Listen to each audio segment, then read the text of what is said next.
पर कोई बदलाव नहीं, किसी रिकवरी का साइन नहीं देखने को मिल रहा है। रिलायंस अब 3.25% नीचे, HDFC, ICICI ये सारे दिग्गज हैं जो बाजार को नीचे ही ड्रैग कर रहे हैं। चलिए अब राजेश पालविया हमारे साथ जुड़ गए। पालविया जी बताइए, इस समय ट्रेड क्या लेंगे? कुछ तेजी की तरफ मौका मिल रहा है या फिर एक मंदी का हाथ? गुड आफ्टरनून हर्षा जी। तो तेजी का ट्रेड है और FMCG पैक में ब्रिटानिया के साथ जाना चाहेंगे। यहाँ पे एक कंटिन्यूटी बनी हुई है अप ट्रेंड की। इस वॉलेटिलिटी में, इस प्रॉफिट टेकिंग के माहौल में भी स्टॉक अपने हाईएस्ट पॉइंट की तरफ ही ट्रेड कर रहा है। ब्रिटानिया में हमें लगता है कि ये जिस तरीके का आउट परफॉर्मेंस है 6480 तक के अपसाइड के टारगेट के लिए बाय किया जा सकता है। स्टॉप लॉस रखना होगा करीब 6370 के आसपास। ओके, तो ये फिलहाल आपके लिए एक 6370 का स्टॉप लॉस के अपॉर्चुनिटी के लिए एक मौका यहाँ पर बन रहा है। 6350 है वैसे आज का डे हाई, 6362 था इस पर्टिकुलर काउंटर में। देखते हैं कितना और अपनी चाल को मजबूत कर पाता है। पालविया जी, आप लोगों के डीलिंग रूम में, न्यूज रूम गलती से बोलने वाली थी, लेकिन डीलिंग रूम में भी क्या इन सब मुद्दों की चर्चा हो रही है?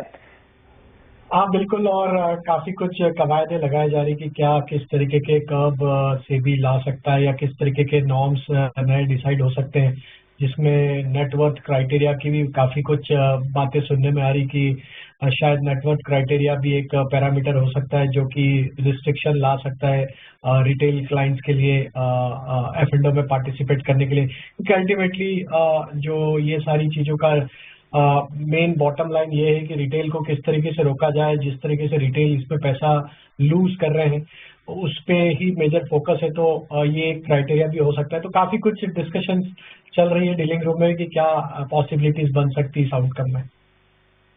इस पर तो इम्पैक्ट शाम तक रुकना पड़ेगा और फिर देखेंगे। तो विनय जी, गेल पे यहाँ पे फोकस है। गेल में अगर हम देखें तो जिस तरीके का मूव देखने को मिला, स्टॉक अपने प्रीवियस मल्टीपल सप्लाई जोन को अब निगोशिएट करते हुए दिख रहा है। हमें लगता है जिस तरीके से यहाँ पे स्ट्रक्चर बने वीकली डेली चार्ट पे, यहाँ पे पोटेंशियल है स्टॉक फर्दर 248 252 की तरफ बढ़ते हुए दिख सकता है। तो गेल फ्यूचर्स बाय करने की सलाह है। अपसाइड के टारगेट 252 तक के होंगे और डाउन साइड में जो स्टॉप लॉस रखना होगा करीब होगा 238 के आसपास। ओके, गेल में एक अपॉर्चुनिटी तेजी की। शिवांगी, आपका ट्रेड क्या रहेगा? चार्ट का चमत्कार। जी बिल्कुल, मेरी फोकस को आप रीड कर पाए। सुबह आईटीसी ने मूव स्ट्रॉन्ग दिया, कोलगेट ने ऑल टाइम हाई क्रिएट किया, देन टाटा कंज्यूमर में मूव अच्छा था। अभी कोई पोजीशन आपको जिसपे कन्विक्शन एक्सेस सिक्योरिटीज का अच्छा बन रहा है FMCG में? तो बिल्कुल वीरेंद्र जी, ब्रिटानिया तो यहाँ पे हमारी प्रेफर्ड चॉइस है और उसके बाद अगर हमें FMCG में दूसरा स्टॉक पसंद आ रहा है वो है कोलगेट पामोलिव। ये दो स्टॉक एक अच्छे पोजीशनड है और जिस तरीके का आउट परफॉर्मेंस इन दोनों स्टॉक्स में FMCG पैक में बना हुआ है, हमें लगता है यहाँ पे ये दोनों स्टॉक्स में कंटिन्यूटी देखने को मिल सकती है। फर्दर जैसे ही मार्केट स्टेबलाइज होंगे, हमें लगता है कि यहाँ पे दोनों स्टॉक एक अच्छा मोमेंटम जनरेट करते हुए दिखेंगे एंड यहाँ पे तेजी होगी। वहीं अगर हम देखें तो पीडीलाइट भी एक स्टॉक है जहाँ पे फोकस किया जा सकता है। हालांकि स्टॉक डे हाई से आज थोड़ा सा नीचे जरूर आया, लेकिन हमें लगता है कि जिस तरीके के स्ट्रक्चर ओवरऑल एक कंसोलिडेशन का ब्रेकआउट यहाँ पे जिस तरीके से बना है, हमें लगता है गोइंग फॉरवर्ड पीडीलाइट में भी एक मोमेंटम हायर साइड पे एक्सटेंड होते हुए दिख सकता है। 3460 3500 की तरफ हमें लगता है ग्रेजुअली स्टॉक बढ़ते हुए दिख सकता है। तो यहाँ पे भी लॉन्ग साइड का ट्रेड लिया जा सकता है 3340 के स्टॉप लॉस से। पीडीलाइट में एक मौका तेजी का इस समय बन। वीरेंद्र जी, टाटा केमिकल पे यहाँ पे फोकस है। टाटा केमिकल हमें लगता है कि यहाँ से एक अच्छा रिकवरी का ट्रेड कंटिन्यू करते हुए दिखेगा। हालांकि स्टॉक ने पिछले 2-3 दिनों में एक अच्छी रिकवरी लोअर साइड से दिखाई है। हमें लगता है जिस तरीके के स्ट्रक्चर बने अपने प्रीवियस स्विंग हाई को अब ब्रेकआउट करने में कामयाब होते हुए दिख सकता है। तो 1125 1130 तक के अपसाइड के टारगेट हमें लगता है इसमें आते हुए दिख सकते हैं। स्टॉप लॉस होगा करीब 1085 के आसपास। ओके, शिल्पा जी, आपका ट्रेड क्या रहेगा कल के लिए? जी बिल्कुल, मुझे लगता है यहाँ पे थोड़ा बीसॉफ्ट पे ध्यान दे सकते हैं।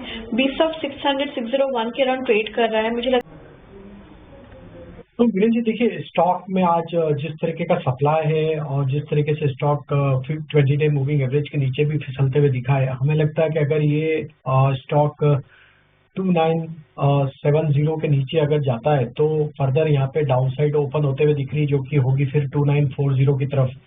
तो यस, रिलायंस एक काफी क्रिटिकल लेवल पे अब ट्रेड कर रहा है।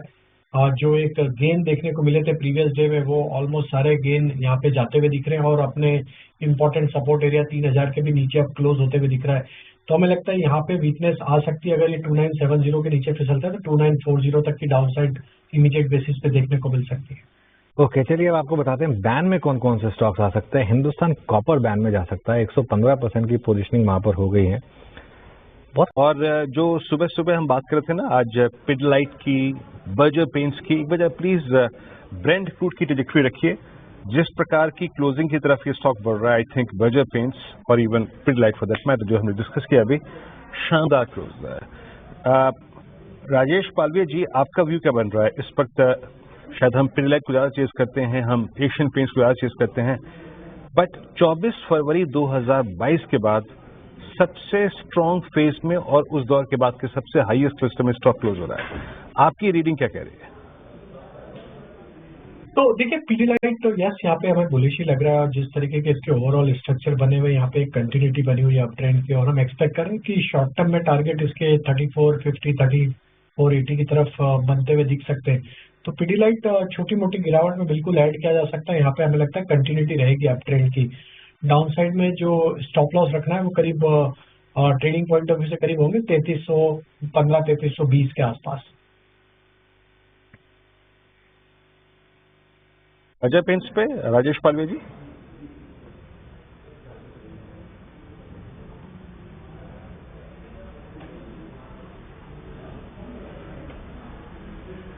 बर्जर पेंट्स पे ओके, सो पूरे पैंट स्टॉक्स में ही मोमेंटम बना हुआ है। बर्जर पैंट में एक V shape recovery weekly chart पे बनते हुए दिखी और अब ये स्टॉक अपने जनवरी 2024 के स्विंग हाई को भी क्रॉस करने में कामयाब हुआ है। पिछले 3-4 वीक से वो ब्रेकआउट के ऊपर सस्टेन होते हुए दिख रहा है। बर्जर पैंट में हमें लगता है कि यहाँ पे जब तक ये स्टॉक 605 रुपए के ऊपर सस्टेन किया हुआ है, यहाँ पे पॉसिबिलिटी कि नेक्स्ट टारगेट बर्जर पैंट का जो बन सकता है वो करीब 670 से 680 की तरफ भी आते हुए दिखेगा। ये पोजिशनल व्यू है क्योंकि स्टॉक में एक अच्छे बड़े कंसोलिडेशन रेंज का ब्रेकआउट और वीकली चार्ट पे जिस तरीके का फॉर्मेशन बना है, वी शेप रिकवरी हुई है, हमें लगता है ये पोजिशनली एक अच्छा अट्रैक्टिव बेट है। 605 के स्टॉप लॉस से पोजीशन बनाई जा सकती, 670 680 के लिए।